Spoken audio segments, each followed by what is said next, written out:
going back around downtown, and we're going to find the nitty-gritty of the city. First, I'm going to look into the public library, because anywhere in the world, one place homeless people love to go is the library. It's one place you're supposed to be, and they can't kick you out just for not having a home. Hello. My mother named me Sadie, but I am that I am. And it's really crazy in this place. Babylon is something else. I mean, living on the streets is one thing, but it's like being on the streets isn't the only place that we're held in captivity. There's levels of freedom out here, but at the same time, it's a fight for survival. Well, I'm looking around, and Kalamazoo is 5th in wealth disparity. So the amount of billionaires are here. Right, I was saying something like that. It's insane. Yeah. And it's like, what's your name? Jamie. Hey, Jamie. And it's like, so it's even hard to express like what my own experience is out here, because it's a collective experience, but it's, in general, it's like, we just need to work together. At this point, we all are held captive by the principalities that hold power. And it's supposed to be all of us as one. Our family's supposed to be uniting and breaking these chains and actually ending such things as poverty. It's like there's no need, these standardized expectations. You know how many geniuses and savants and prophets are on the streets? Oh, but people are like, oh, they're on drugs. Well, when they literally had no resource or no ability to do anything with their gifts, they turned to drugs to numb their pain, because there was just a standardized expectation and then money holding them captive, when technically we all were given domain of this earth. So this is a trip, because I mean, they literally, God is an omnipresent being, so we're all parts of God, and that means we're allowing God to sleep on the street, all over the place. And it's a trip, but it is. It's like, yeah. Do you have any other questions? I don't even know. No, that's good. You're my best one yet. I love you. Mwah. Thank you so much. So here at the Kalamazoo Library, they have their own desk, a peer navigator to help the homeless and addicted here in Kalamazoo, which is a lot more than what I see some very major cities around the United States doing. Missing persons.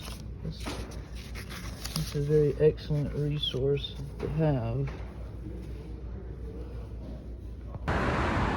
So I talked to a very helpful lady inside the public library. They have a lot of amenities and resources for the homeless here, much more than what I've seen in some major cities, like I said. And she was telling about some encampments that had got torn apart, and now of course they don't have any place to go, and other counties are sending their unhoused here because they say they have more amenities. But the problem is, the more you send, the less amenities they have to go around. I'm James. I'm from Columbus, Ohio originally. My kids are up here. That's what brought me back up here. My knees are injured. They can't operate on them or something. I don't know. But anyway, it's going to lay me down for 9 months. And I live in a tent, and I can't lay down for a week, let alone 9 months, because there's nobody to feed me but me. So. Is there any amenities out here in Kalamazoo for the homeless? There's a lot of people that'll help you out, but then there's a lot of people, like a buddy of mine, somebody actually ran up on the curb and ran over him yesterday. It was terrible. He got road rash on the side of his face, a broke nose, and he's got some road rash on the side of his leg as well. Yeah. I literally run right up on the sidewalk and ran over him. Yeah, I've had people smack me in the face with glass bottles before. Yeah. It's rough. I got one thrown at me, but I ducked it, thank God.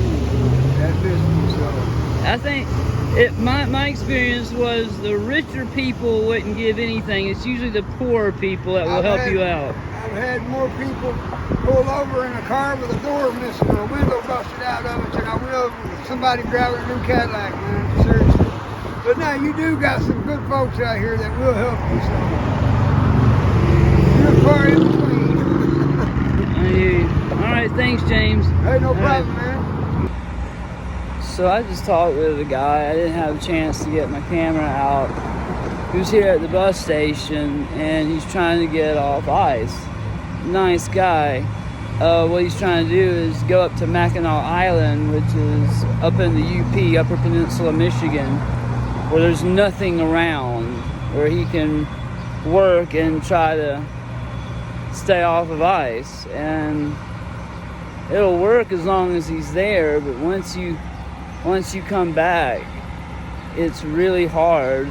'Cause I know a lot of times I've been clean, like through jail or reasons where I just couldn't get anything. I had no intention of doing anything else. But as soon as you get around the substance or people you know can get it, something inside your brain just kind of snaps. I'll snap in a second. And all the old behaviors just come crashing back. That's why it's very important to build a solid foundation in recovery.